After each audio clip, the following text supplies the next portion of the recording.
इसलिए।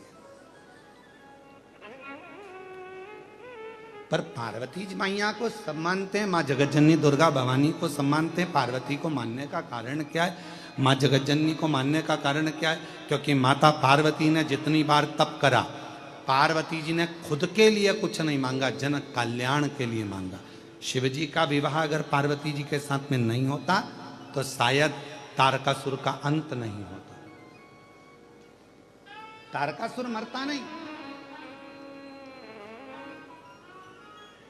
तारकासुर का वध सती पार्वती माता ने स्वयं तप कर कर शिव को राजी करा, तब भगवान शंकर का पार्वती जी के साथ में विवाह हुआ, तब जाकर ये तारकासुर के मारने के लिए षडानंद कार्तिकेय का जन्म हुआ। तब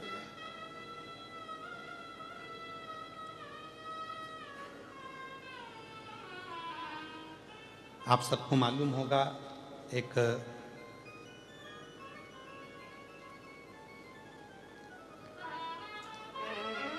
मां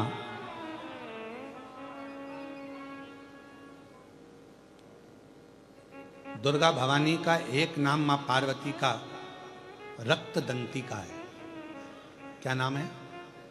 जम के बोलो। रक्त दंती का। दुर्गा सप्तशती के 11वें अध्याय में वैवस्व मनवंतर में 28वें युग में शुंभ और निशुंभ के चरित्र का वर्णन आता है। और शुंभ निशुंभ को मारने के बाद मां दुर्गा भवानी एक वेप्रचिति नाम का एक असुर हुआ। और यह वेप्रचिति एक ही काम करता था। जब इसका जन्म हुआ, वेप्रचिति का असुर प्रवृत्ति का था, कहीं पर धार्मिक आयोजन नहीं होने देता था। कोई सत्कर्म हो रहा है, कोई भजन हो रहा है, कीर्तन हो रहा है, मंत्र जाप हो रहा है, मंत्र माला हो रही है, तो वेप्रचिति उसको समाप्त कर देता था। ये वेप्रचिति का नियम था।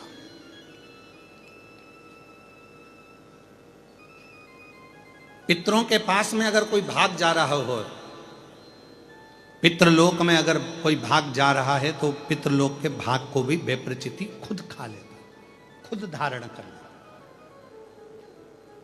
इतना भयंकर असुर था वेप्रचिति कि देवता सब त्रस्त थे उससे। एक बार भगवान ब्रह्मा जी ने भगवान नारायण से पूछा कि ये वेप्रचिति का वध कौन करेगा, इस वेप्रचिति का संहार कौन करेगा? तो कहा, पितरों की 3 कन्याएं, मैना, धन्या और कला। मैना जी के घर में मां पार्वती का जन्म होगा, और पार्वती जी जब अपने नाना जी से मिलने के लिए पितृलोक जा रही होंगी और ये वेप्रचिति उनको रोकेगा, तब उनके भाग को रोकेगा, उनके अन्न भाग को रोकेगा या उनके पुण्य भाग को रोकेगा, तब मां पार्वती इनका संहार करेगी। कितना सुंदर व्याख्यान इस वेप्रचिति की कथा में आता है। माता का नाम रक्तदंती का कैसे पड़ा, वो शिव महापुराण की कथा वर्णन करती है कि वेप्रचिति भ्रमण कर रहा था यहां तहां पर। पितृ बड़े सरल थे, पितृ बड़े सहज, पितरों की बड़ी नम्रता। ये दुनिया के लोग कहते हैं ना कि पितृदोष लग गया, पितृदोष लग गया, पितृदोष लग गया, ये लोग कहते हैं अपनी जगह पर शास्त्र नहीं कहता कि पितृदोष लगा।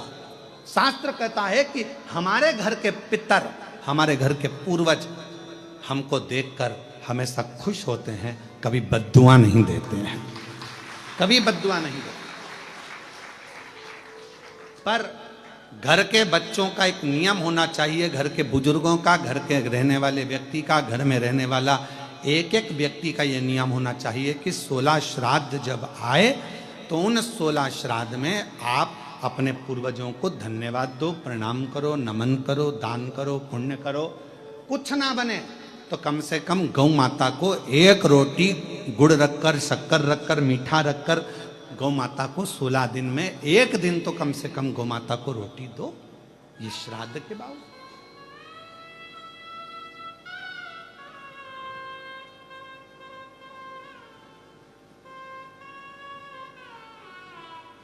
कितना बड़ा हमारा परिवार है, कितना बड़ा। आज के लड़के कहते हैं, आज के जमाने की लड़के कहते हैं, आज के जमाने के बेटा कहते हैं, आज के जमाने की बेटियां कहती हैं हम क्यों बुजुर्गों को माने। अरे भाई मत मानो, पर समझो तो सही, तुम और तुम्हें जन्म देने वाला, एक लड़के को जन्म देने वाले माता और पिता कितने लोग हैं? 2 लोग, माता और पिता। अब तुम्हारे माँ बाप को जन्म देने वाले कहां से हो गए? 2। तुम्हारे माँ बाप को जन्म देने वाले हो गए 4, 2 उधर के 2 उधर के, एक के द्वारा ही पैदा हो गए क्या? बोलो बोलो, सही है कि गलत है? जम के बोलो। उधर जैसे पत्नी है तो इसके माँ बाप, तभी तो पत्नी हुई है, फिर पति, इसके माँ बाप, तो 2 के कितने हो गए? 4। अब उनके दादाजी के निकालो तो दादा के कितने हो गए? 8। उधर के, इधर के, ऐसे अंदाजा लगाओ 7 पीढ़ी का।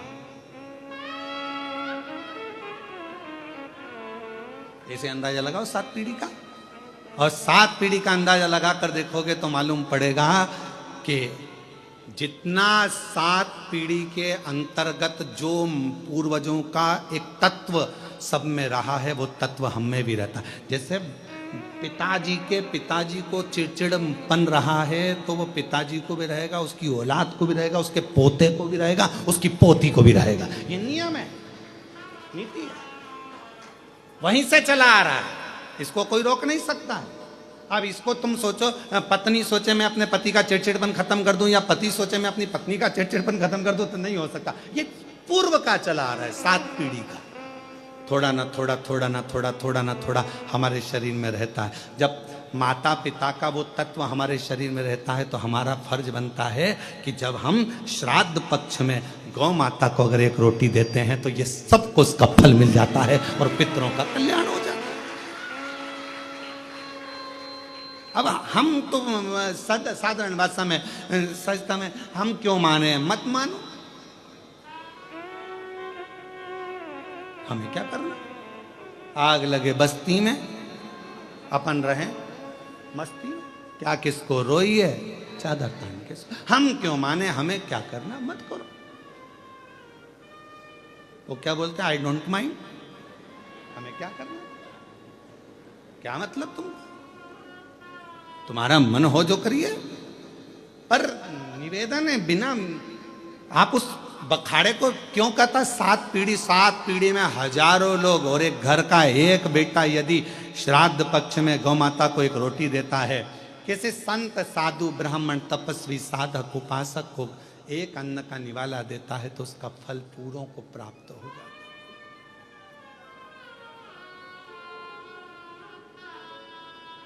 पूरों। और इससे ज्यादा, बेटे से ज्यादा फल एक लड़की, एक बहू को प्राप्त होता है। जब एक लड़की अपनी बहू बनकर आती है, जाती है, तो वो अपने मायके को भी और अपने ससुराल को भी पार करती चली जाती, दोनों की साथ साथ।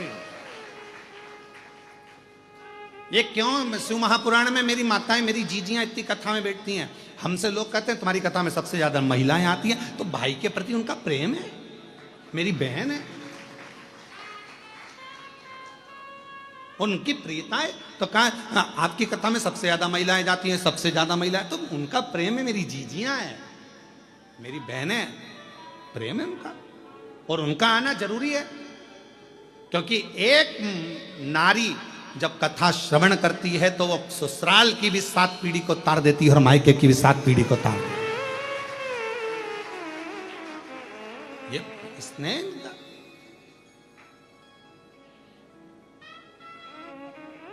सती मैया से ज्यादा माँ पार्वती, और पार्वती मैया का एक स्वरूप रक्त दंती का मेरी माता का एक नाम हुआ। दुर्गा भवानी का, जगत जननी जगदम्बा अम्बा भवानी का एक नाम था रक्त दंती का,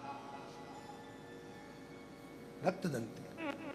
और वो रक्त दंती का जो नाम पड़ा, बेप्रचिति, एक ऐसा असुर, वो बेप्रचिति ना पूर्वजों का भाग जाने दे, ना भजन होने दे, ना संकीर्तन होने दे, ना स्मरण होने दे, ना मंत्र जाप, ना माला जाप, ना नाम कीर्तन, कुछ नहीं। और ऐसे विप्रचिति जैसे असुर दुनिया में बहुत सारे घूम रहे महाराज, बहुत सारे, जो भगवत भजन नहीं करने देते, भगवत नाम नहीं जपने देते, नाम नहीं लेने देते, राम नाम कृष्ण नाम शिव नाम नहीं जपने देते, कहीं ना कहीं हमारे मार्गों को भटका देते हैं और हमें भगवान से दूर कर देते।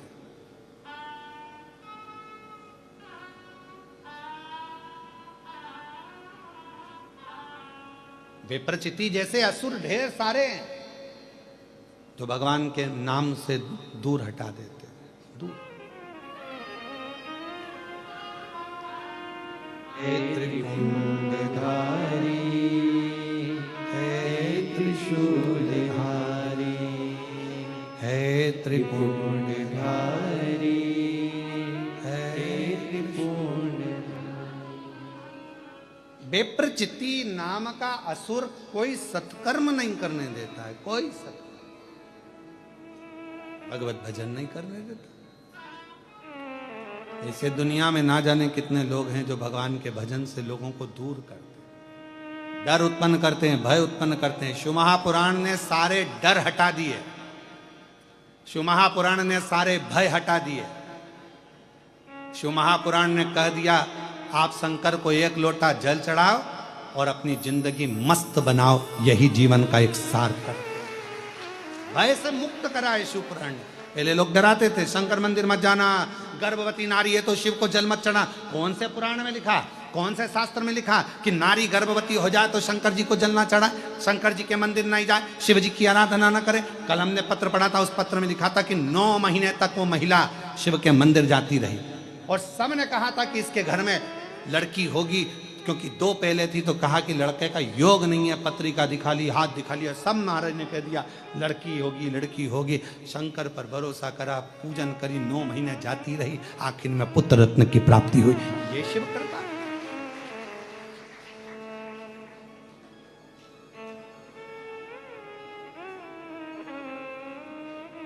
शिव महापुराण ने भय से मुक्त करा, भय से मुक्त।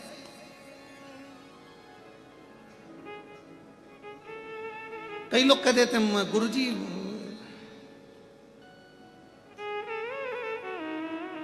हो सकता है बुरा लग जाए हमारी बात का, परंतु सत्य है तो सत्य है। कई लोग कह देते उनको देवी जी आ रही है, उनको वो देवता आ गया, तुम्हारे पास फुर्सत नहीं कथा में आने की, तो देवता फिर ही बैठे तेरे अंदर आने की।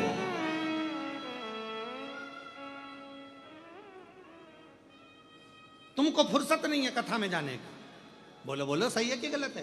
तो भगवान एकदम फ्री बैठे हैं कि कोई मुझे बुलाएगा, शरीर के अंदर ये देवता आ गए, वो देवता आ गए, वो आ गया, वो आ गया, वो आ गया। अरे संसार सागर है। कई लोग कहते हैं उसने हमारा बुरा कर दिया, कोई कहता है उसने हमारा ऐसा कर दिया, उसने टोना कर दिया, उसने टोटका कर दिया, उसने ये कर दिया, उसने वो कर दिया। याद रखना, ललाट पर जो लिखा है उसे तो परमात्मा भी नहीं काट सका है। याद रखना, ललाट पर जो लिखा, सबके ललाट पर लिखा है, काटा नहीं जा सकता, पर उसको धीरे धीरे मिटाया जा सकता है। एक लोटा जल चढ़ा चढ़ा कर, भगवान की भजन कर कर, मंत्र जाप कर कर।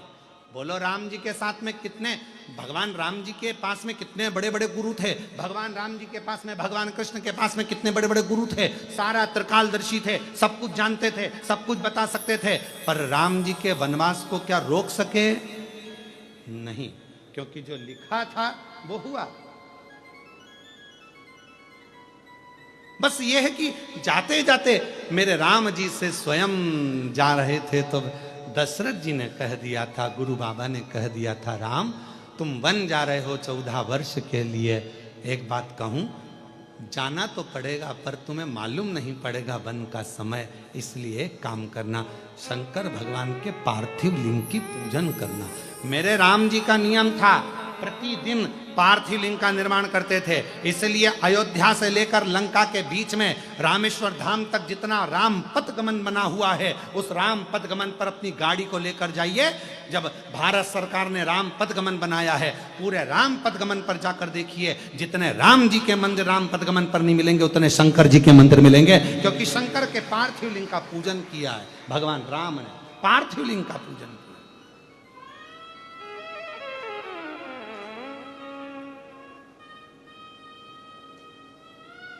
शिव आराधना का फल ही यही है, शिव आराधना।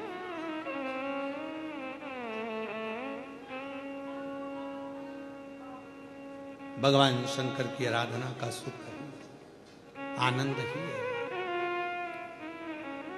और मेरे भोले तेरा सहारा है,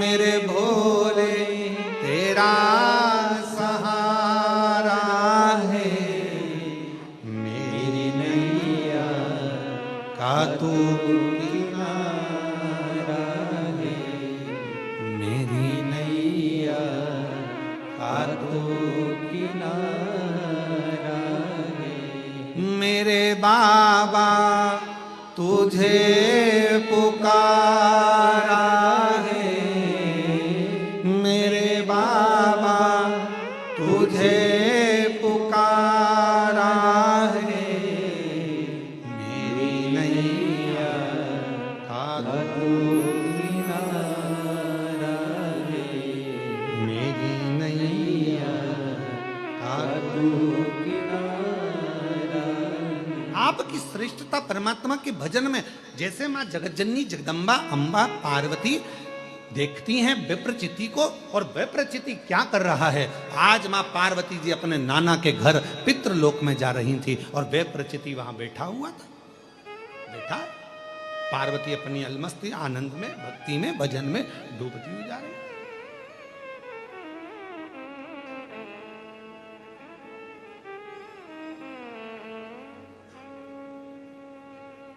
पार्वती जी अपने आनंद में जा रही,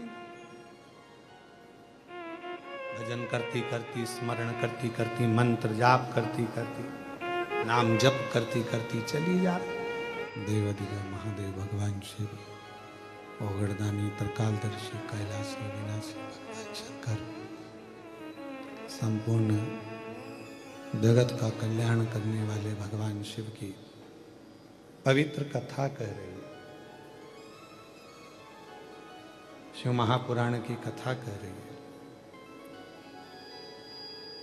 भगवान शंकर का पवित्र चरित्र कह रहा है। विप्रचिति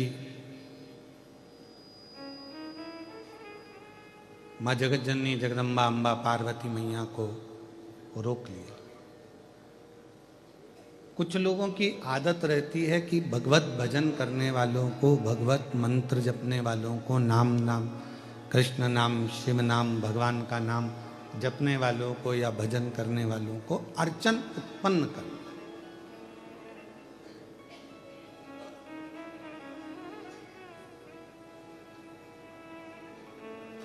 पर कथा कहती है, शिव महापुराण की कथा कहती है कि आप बन सके तो किसी के अच्छे कार्य में हाथ लगाओ और उस कार्य को आगे बढ़ाओ।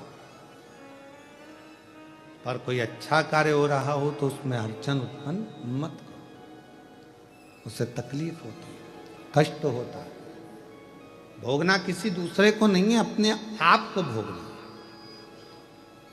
तुमने दुकान पर बैठकर नौकरी में, सर्विस में जो कमाया, उसके हकदार तुम्हारे बच्चे भी होंगे, पत्नी भी होगी, परिवार भी होगा, सब ऐश करेंगे, सब एंजॉय करेंगे। पर तुमने जिस तरह से कमाया होगा उसका भोग तो तुम्हें अकेले को भोगना पड़ेगा।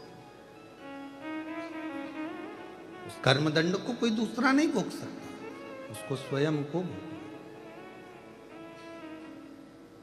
इसलिए शिव महापुराण की कथा कहती है, विप्रचिति का चरित्र कह रहा है कि विप्रचिति पार्वती जी को रोका तो मना किया कि आप इसको कहाँ लेकर जा रही हो, इस भाग को, अन्न के भाग को, इस दान को, इस पुण्य को। तो पार्वती जी ने कहा मैं मेरे नाना के घर पितृलोक ले जा रही हूं। पितृलोक? हाँ। क्रोध आया। विप्रचिति ने कहा कि मैंने इस संसार में से पितरों को भाग देना बंद करवाया और तुम इस भाग को लेकर जा रही हो। क्रोध में आ गया विप्रचिति और मां जगत जननी जगदम्बा भवानी के हाथ से पितरों का जो भाग था उसको छुड़ा लिया और स्वयं ने उसका भाग ग्रहण कर लिया। और मां विप्रचिति को उठाया और निगल गई दांतों से खाकर। मां जगत जननी ने भक्षण कर लिया, दांत पड़ गए लाल। तो मां का नाम हो गया रक्तदंतिका। कौन सी मां? रक्तदंतिका।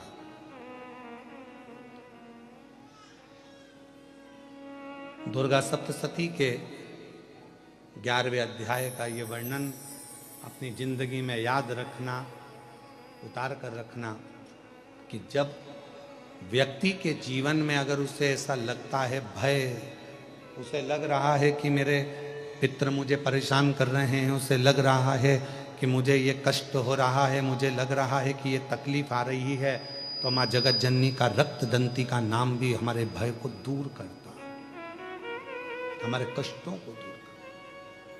बोल रक्तदंतिका माता की। ये भय से दूर करने वाला नाम, भय से मुक्त करने वाला नाम। समय जैसे कई तारकासुर ने मांगा वर, भगवान ब्रह्मा जी से वर मांगा था कि मेरी मृत्यु अगर हो, मेरे प्राण अगर जाएं तो भगवान शंकर के पुत्र के द्वारा जाएं। और भगवान शंकर के पुत्र षडानंद कार्तिकेय का जन्म हुआ, प्रकट हुए और उनको भेजा। कई बार भगवान इंतजार करता है कि तेरे दुख कटेंगे, थोड़ा समय का इंतजार कर। ऐसा नहीं कि दुख नहीं कटेंगे, कटेंगे, पर तू शंकर के मंदिर जाना प्रारंभ कर, तू शिव नाम लेना प्रारंभ कर, तू राम नाम लेना प्रारंभ कर, तू कृष्ण नाम लेना प्रारंभ कर, तू भगवत नाम लेना प्रारंभ कर।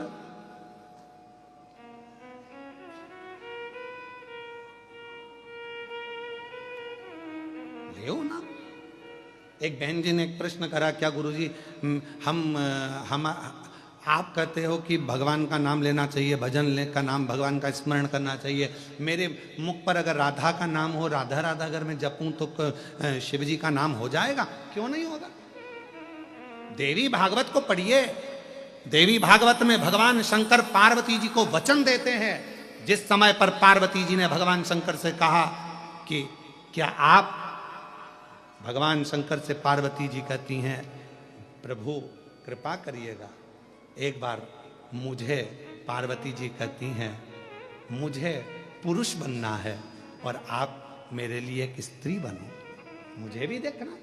शिवजी ने वचन दिया, ठीक है द्वापर आएगा, तू चिंता क्यों करती है, तू चिंता क्यों करती है? हे पार्वती, जगत जननी दुर्गा भवानी, तुम कृष्ण बनोगी और मैं शंकर राधा बनूंगा, मैं शिव राधा बनूंगा। ये वचन है देवी भागवत का।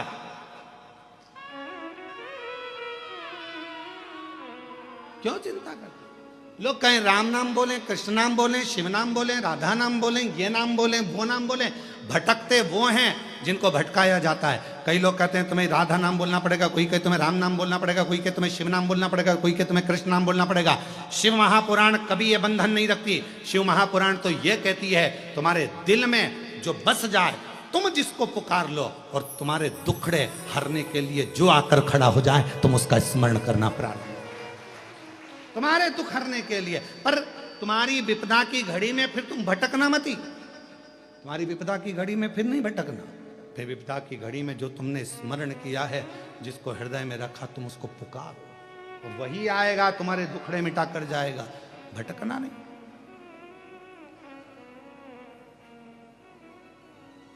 वो एक लाइन याद कर लो ना, तुझ में रब दिखता है यारा में क्या करूं, सब में शिव दिखता है यारा, मैं क्या करूं, हर एक में शंकर दिख रहा है।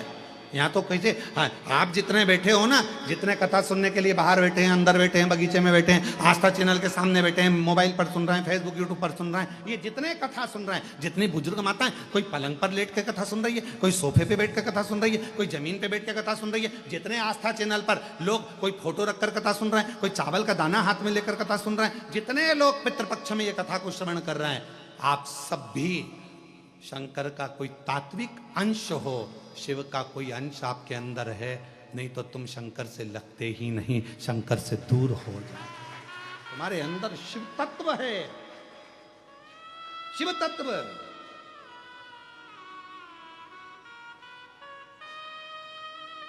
चुंबक देखिए तुम लोगों ने, अरे बोलो तो, चुंबक डोरी में बांध कर लोग उसको इधर उधर घुमाते हैं, उसमें पत्थर चिपकता है क्या? नहीं। लकड़ी चिपकती है क्या? नहीं। एल्युमिनियम चिपकता है? नहीं। पीतल चिपकता है? नहीं। सोना चिपकता है? नहीं। चांदी चिपकती है? नहीं। प्लास्टिक चिपकता है? नहीं। चुंबक में केवल लोहा ही चिपकेगा, उसी तरह शंकर से वही चिपकेगा जो शंकर का है। जितने आस्था चैनल पर कथा सुन रहे हैं, फेसबुक यूट्यूब पर कथा सुन रहे हैं, जितने ऑनलाइन कथा सुन रहे हो पितृपक्ष में, ये कथा तो कल विराम हो जाएगी, सुबह 8 बजे से 11 बजे तक हो जाएगी, दिन में 1 बजे से 4 बजे तक आप टीवी पर देख लोगे। 17 तारीख से फिर 5 दिवसीय शिव महापुराण की कथा ऑनलाइन आपको श्रवण करने को दोपहर में 1 बजे से 4 बजे तक प्राप्त हो जाएगी। फिर नवरात्रि में 5 दिन माँ देवी आद्य शक्ति, माँ जगत जननी दुर्गा भवानी के पावन चरित्रों को 5 दिन तक, माँ अम्बा के चरित्र को 24 तारीख से 28 तारीख तक 5 दिन तक शिव महापुराण मां शक्ति और शिव की आराधना पर श्रवण करेंगे। फिर 3 तारीख अक्टूबर से जलगांव में प्रारंभ हो जाएगी। फिर 12 तारीख से 16 तारीख तक शिरडी के नजदीक में प्रारंभ हो जाएगी। फिर धनोरा में प्रारंभ हो जाएगी, छत्तीसगढ़ में। सुनो कथा के रसतत्व को धारण। हे विप्रचिति, विप्रचिति को माने जगत जननी ने रक्त दंती का मेरी मां का नाम हो गया, कोई अच्छा कार्य हो उस कार्य में अड़चन ना डालो। तारकासुर के जाने के बाद तारकासुर के 3 बेटे हैं, तारकाक्ष, विदुम्माली और कमलाक्ष। 3 पुत्र हैं। और ये तारकासुर के 3 बेटे तारकाक्ष, विदुम्माली और कमलाक्ष की एक ऐसे पुत्र हैं, तारकासुर के 3 बेटे एक ऐसे पुत्र हैं कि वो तारकासुर के 3 बेटे अपने पिता के बतलाए हुए मार्ग पर प्रशस्त हैं। अपने पिता के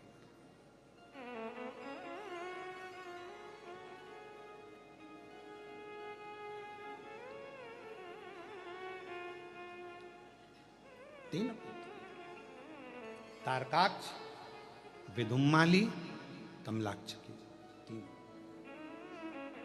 और तीनों ने रथपुरी बनाकर वहां रहने लगे। बरमंगा था कि तीनों मरे तो एक साथ मरे, तीनों के प्राण जाएं तो एक साथ जाएं। इतना उपद्रव मचाया इन्होंने, इतना उपद्रव मचाया कि देवता परेशान हो गए। तो देवताओं ने भगवान शिव जी से विनती करी कि इनका संहार करिए आप।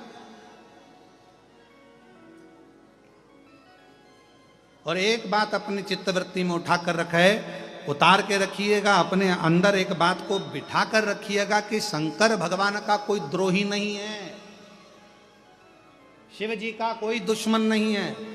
जितने भी असुरों को भगवान शंकर ने मारा है, लोग कहते हैं उन्होंने मारा है, और शिव महापुराण की कथा कहती है शंकर जी ने तारा है, मारा नहीं है किसी। शिव जी ने मारा नहीं,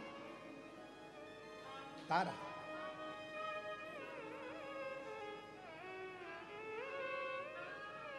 भगवान शिव किसी को मारते नहीं, तार देते।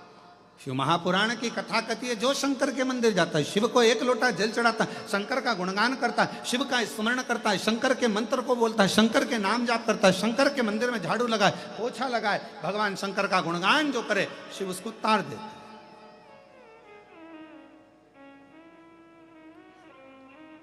बस श्रद्धा विश्वास पूर्ण होना चाहिए। जरूरी नहीं कि आप श्रेष्ठ दिख रहे हो तो श्रेष्ठ होगे। मोर कितना सुंदर दिखता है, पर सांप को खा जाता है। बोलो सही है? मोर कितना सुंदर दिखता है। कोई शंका करेगा मोर को देखकर, कितना सुंदर मोर है, कितना सुंदर मोर है, कितना सुंदर नृत्य, कितना सुंदर मोर है। पर मोर के अंदर के भाव को जानो तो मोर सांप को खा जाता है, सांप का भक्षण कर लेता है। तो कोई जरूरी नहीं है कि कोई व्यक्ति बहुत अच्छा दिखे और भीतर से। इसीलिए शिव महापुराण की कथा कहती है बाहर से मत देखो, बाहर से मत देखो, देखना है तो भीतर से देखो कि उसका दिल क्या कहता है, मन क्या, हृदय क्या। बंगला बनाना बहुत सरल बात है। आज के जमाने में मकान बनाना बहुत सरल है। किसी भी बैंक से लोन ले लो, बना लो। बोलो सही है कि गलत है?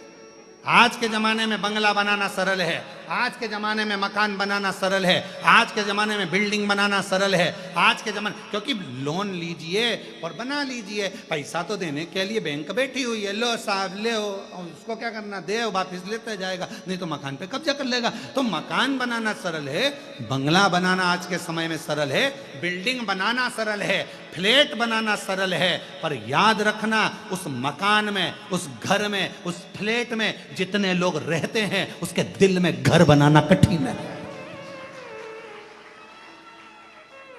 मकान तो कोई भी बना लेता है, घर कोई भी बना लेता है, बंगला कोई भी बना लेता है, फ्लैट कोई भी बना लेता है, बिल्डिंग कोई भी तान लेता है। पर उसके अंदर जो रह रहा है, पत्नी रह रही है, पति रह रहे हैं, बच्चे रह रहे हैं, दादा रह रहे हैं, दादी रह रही है, सास रह रहे, ससुर रह रहा है, जो उस घर के अंदर रह रहा है उसके दिल में भी तो मकान होना चाहिए, उसके दिल में तुम्हारी जगह तो होना चाहिए। बस मकान बना लिया, मकान फ्लैट बना लिया, गुरुजी हमारे मकान का मुहूर्त है, तुम्हें आना पड़ेगा, गुरुजी हमने बंगला बनाया है, आना। नहीं, उस घर में जो रह रहा है उसके घर में रहने वालों के दिल में भी जगह होना तुम्हारे लिए जरूरी है। और मेरे शंकर भगवान क्या करते हैं? मेरे शंकर भगवान सबसे पहले एक ही काम करते हैं, दिल में जगह बनाते हैं। ना उनका कोई दुश्मन है, मेरे शंकर भगवान का कोई दुश्मन नहीं। जितने असुर, जितने राक्षस, जितने भी हैं, भगवान शिव का कोई दुश्मन नहीं, उन्हें सबके दिल में जगह बनाई। तुम खुद शास्त्र उठाकर देखिए, रावण सब पर अपना कब्जा करता है, पर रावण कैलाश पर कब्जा नहीं करता है। रावण सबको बंदी बनाता है, पर शंकर भगवान को बंदी नहीं बनाता है। वो तो असुर था, उसको भी भगवान, क्यों? क्योंकि रावण के दिल में शिव बसे हुए थे, शंकर। किसी ने कहा कि रावण को भगवान ने बाण मारे, राम जी ने नाभि में बाणे मारे, नाभि में अमृत था वो सुखा दिया, नाभि में बाण मारे गए, पर रावण के हृदय में बाण नहीं मारे। तो पूछा राम जी से कि रावण की छाती पर बाण क्यों नहीं चलाते, रावण के हृदय पर बाण क्यों नहीं चलाते? तो भगवान राम जी ने कहा इसकी छाती पर, इसके हृदय में मैं बाण नहीं छोड़ सकता, क्योंकि इसके दिल में शिव बसता है, मैं इसको हृदय से नहीं मार सकता। मैं नाभि में मार दूंगा, मैं इसके शरीर को छिन्न भिन्न कर दूंगा, हाथ काट दूंगा, मुंह काट दूंगा, इसके पांव काट दूंगा। राम जी कह रहे हैं इसके शरीर के मैं टुकड़े टुकड़े कर दूंगा, पर इसके दिल को मैं छेदित नहीं कर सकता, क्योंकि इसके दिल में वो रब बसता है, वो शिव बसता है।